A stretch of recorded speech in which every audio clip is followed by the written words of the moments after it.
Hi, writers. So we're going to be moving forward in our literary essay unit today. What you're going to need is your something to write with, your writer's notebook, ideally, if you have it with you. If not, you can just use a different notebook or some paper, or even maybe make a folder in your Google Drive. That's all for your work for this unit. Whatever you want to do, but please make sure it's organized and that you can have papers together and that you're not just going to have loose papers all over the place. Ideally in your writer's notebook if you brought that home with you. And then you'll need your copy of Raymond's Run, and then whatever story you're going to be focusing on today. So as we have been started this unit thinking about how to write an essay about character, one of the things that I was thinking about was how you guys know each other so well.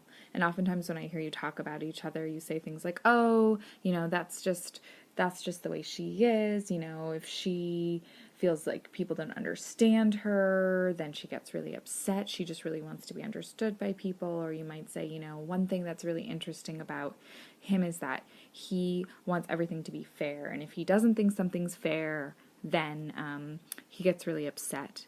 And so that sort of thinking about people is the type of thinking that we want to be doing when we are writing essays about character. We want to be thinking, what does the character really want? And then we're going to write long about that idea, and write long like we always do in order to really expand on our ideas and get them out onto the page.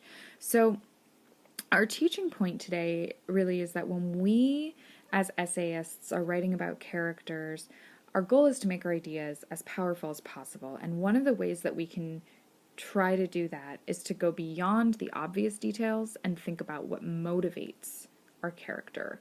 What is it that they really want deep down inside from other people and from life? And so one of the ways that we can start to think about that is to think about ourselves for a minute and think about what are times in our lives where we've really wanted something on the surface, but deep down there was really another reason that we wanted that thing. So one of the things that comes to my mind when I think about that is my dad. My dad, he never had a lot of money, but he always wanted this British sports car, and he would always talk about this British sports car that he just dreamed of having one day, and I never really understood why he wanted it.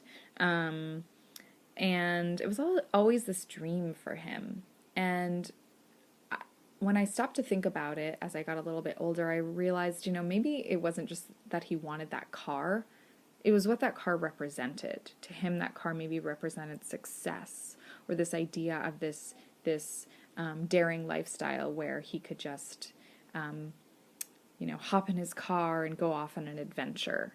And it wasn't so much the car, but what that car really represented for him. And so when we think about our characters, and we think about Squeaky, to start, from Raymond's Run, we're going to think about what motivates her. What motivates her to act all tough and prickly and defensive? And we want to go beyond the obvious, the external, right? We want to go deep down and think about what it is that Squeaky wants.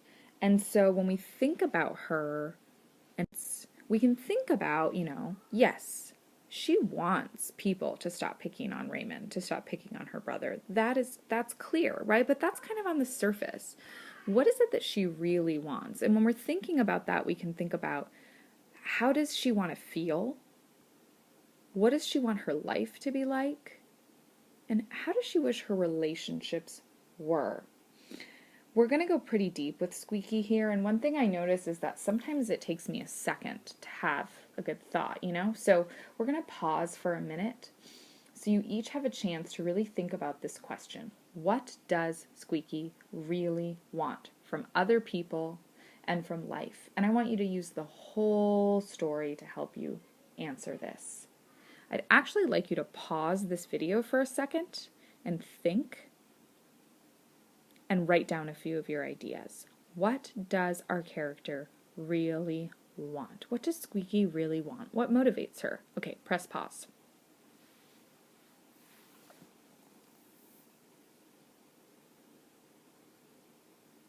All right, so you had a few seconds to think about that. Hopefully you wrote down a few ideas in your notebook. So maybe you wrote down, that she wants people to stop making fun of her brother. Or maybe you wrote down that she wants to win everything. She keeps saying she's the fastest. No one can beat her. And she practices running all the time. She just wants to win, maybe. Maybe you wanted to think about how she acts tough, but maybe she's really lonely. And that maybe she just really wants a friend. There's also this idea that, she wants to protect Raymond, that she would do anything for him. That's something that we talked about a bit in class before the weekend. So all sorts of ideas that you guys are really digging to go below the surface, below the most obvious. We're not going to think about a new car as the surface idea. What does she really want, right? What is deep down inside? And normally it's connected to a feeling, a way of living, a new kind of relationship. It's human nature to want all of those things. And in Squeaky's case, even though she tells us she wants to win the race, and I agree with you all that she does, she really does, it seems like maybe she wants some deeper things too. So now that we've started thinking about what Squeaky really wants, what motivates her, you can probably guess what we're going to do next. We're going to write long about it. In this case, I'm going to do it. I wrote long about this idea because this is my story that I'm thinking about. And so I already did some thinking about this in my notebook. So this wrote. Oops. Squeaky seems tough and angry, wanting to knock down people, but even though she seems tough, what shines through is how she loves Raymond. He is disabled in some way, I'm not sure how exactly, and having him tag along could make some people crazy, but she wants to stay near him to look out for him. They go everywhere together. If people tease her brother or treat him badly, Squeaky gets mad. She knows he is different and that he can't protect himself. Protect. That is a good word for what Squeaky does. Squeaky wants to protect her brother from the world. She watches that he walks on the safe side of the sidewalk and knocks down anyone who so much as looks at him. It is like she sees the whole world as enemies to her and to Raymond. Maybe she's gotten tough because people have made fun of her and she uses that toughness to protect Raymond. But while she thinks she's just protecting Raymond, she's usually pushing people away, and I sort of wonder if she's lonely deep down. All right, so I bet you guessed what the next step is. Be your turn.